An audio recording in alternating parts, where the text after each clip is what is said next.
Encausades xa están en liberdade. O xuízo é suspendido porque as dúas persoas que son imputadas, neste caso, teóricamente, por disturbios ou por resistencia a autoridade, están enfermas, ten unha enfermedade mental e non ten capacidade para defenderse nin para nombrar a ninguén que os defenda. Mentras non teñen esas capacidades e non creemos que as vayan a ter, porque a súa enfermedade é o suficientemente grave para non ser reversible, o outro señor porque podía ser reversible a súa enfermedade, pero das preferentes empeorou bastante que lle roubaran os seus aforros. Entón, nós estamos aquí hoxe para que a xustiza faja o que non fai, nin a represión a que nos está sometendo o goberno do Partido Popular, nin algúns membros das forzas de seguridade do Estado que lle entran no xogo e nos tratan como delincuentes cando non somos. Así é o que estamos aquí pedindo, que por favor que a xustiza que nos axude. E agora mesmo, como estas persoas xa están totalmente, xa non son imputados, xa quedaron totalmente en liberdade, xa está o tema pechado. Entendemos que non, que o xustizo se suspende momentaneamente, a non ser que o xuíz decida o contrario. Esperemos saber que pasa nos seguintes días. Nós sabemos que estes señores, se volven a ser citados, van a dicir o mismo, porque son persoas enfermas que non están en condicións nin de enfrentarse á xustiza, nin de nombrar a ninguén que se presente por eles, porque están enfermos. Falamos de Lois Baúlo, que é unha persoa que tivo un accidente grave de tráfico, no cual perdeu masa cerebral e ten unha minusvalía de casi un 70% mental. Está no conflito das preferentes porque o que se lle rouba é a súa indemnización que cobrou por estar na situación que está e non recuperou ainda por mediación deste famoso arbitraxe que nos vendeu o goberno para casos graves, non recuperou o 100% dos seus aforros.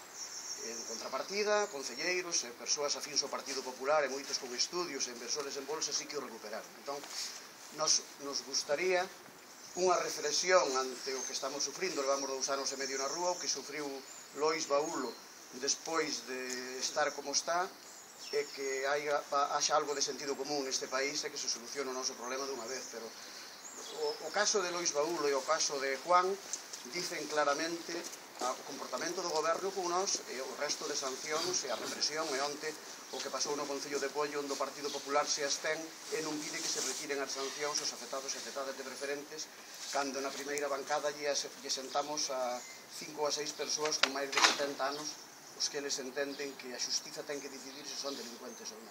Nos parece dun cinismo impresentable, o sea, non ten palabras o comportamento do Partido Popular hacia nós, nin do presidente da Diputación de Pontevedra, que é o que deu pistoletazo de salida ás sancións.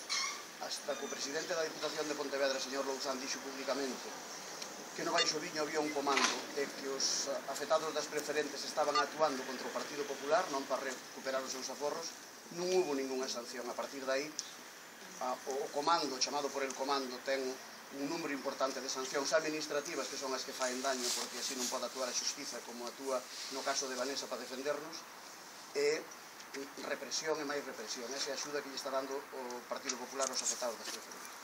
Nos deixo que non... Xulio Vicente, da plataforma de Baixo Viño. Xulio, que esperades algo da nova dirección de Nova Galicia Banco? Como pensades que vai afrontar esta forma? O que esperades? Pois non sabemos. Eu non asinei o roubo este das preferentes, o sea, cando me puxeron estudiantes non sabía o que asinaba, non asinei a quita porque eu entendo que non teño que asinar quita ninguna, e agora me entero que o Front, os meus cartos non lles deu a este señor, se quedou o Front con eles, o sea, o Front se pon por diante para executar o roubo, nos garantizan que temos os aforros aí, pero que non saben que van facer con eles. Entón, como naide nos deu explicación, se todos escoitaxedes o vicepresidente da Xunta dicirnos outro día en Tui que non se reúnen con nos porque non teñen nada que dicirnos, o sea, negocian con nosos aforros e o regalan a un, non sei, este señor intencións ten porque con nós non se sente, non nos recibe, nin nos dice que ten pensado facer, e o vicepresidente da Xunta dice que ten a xenda moi ocupada e que non pode falar con nós porque non ten nada que dicirnos. Se están negociando con nosos aforros, regalaron os nosos aforros a un señor da fora, como que non ten nada que dicirnos? Algo pintaremos nós disto, digo eu, algo teremos que pintar. E despois de 2 anos pelexando, algunha explicación nos teñen que dar, pero que non sean mentiras, porque de mentiras do goberno, tanto da Xunta como do goberno español, estamos cansados. Se permitides, nos fago unha... O goberno do Estado ten marxen suficiente, ten nas súas mans solucionar o problema, os 502 millóns de euros secuestrados aínda aos 35.000 aforradores e aforradoras galegos. Está nas condicións da venda a Escoteta, a Banesco, que os gastos derivados de sentencias judiciais nun 85% vainos a asumir o FROP, que é o brazo executor de todo este da venda e de todo o proceso de venda do banco. O 15% debería ir a conta de Banesco. É posible, se é posible, pola vía judicial, se é posible que o propio FROP ofreza máis de 1.200 tras acordos judiciais saltándose o memorándum de entendemento e que está sobrepasado. Está nas súas mans ofrecer unha solución global a todos e a cada un dos afectados.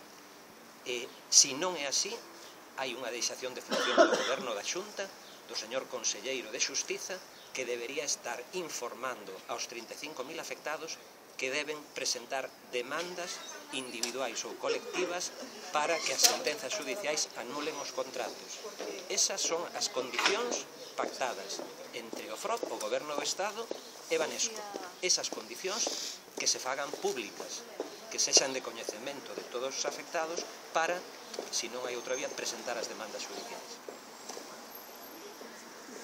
O Goberno que nos está recorriendo as sancións, o banco non conta nada, que se está recorriendo as sancións é o Goberno. Nova Galicia Banco, pronto, está facendo o sufrimento da xente que se llama asistencio, porque se tiran as nos xuizos, a xustiza te dá razón, non entendemos nin por que o se queda con meus aforros e non dá ninguna explicación, nin por que unha persoa, despois de estar sufrindo casi 3 anos, ahora lle recurren a sentenza onde lle reconocen que os seus aforros son dele que foi engañado. O sea, non entendemos esa doble moral que ten o goberno galego e o galego español. Estamos cun vos, pero ao mesmo tempo represión, sancións e por detrás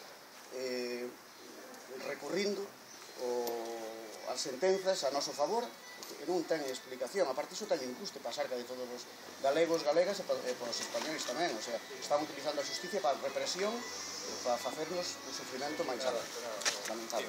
Justo as sentencias en maior porque dan costas judiciais, van os xuros ao precio legal dos cartos, que en moitos casos é superior ao que se estaba pagando polas preferentes ou polas subordinadas, máis os 2 anos que levan sin pagar eses xuros, esas remuneracións, máis os xuros de demora, porque van a ser desde o día que se asinou o contrato ata o día que fagan frente a ese pago. O cal vai a salir moito máis caro para as arcas públicas que se o resolven de unha vez, a non ser que o que pretendan é que moita xente non se entera, non presente demandas e se quede aí nun limbo sin recuperar eses cartos. Xesús Domínguez, da Plataforma de Compostela. Xulio, apelido, Xulio Vicente.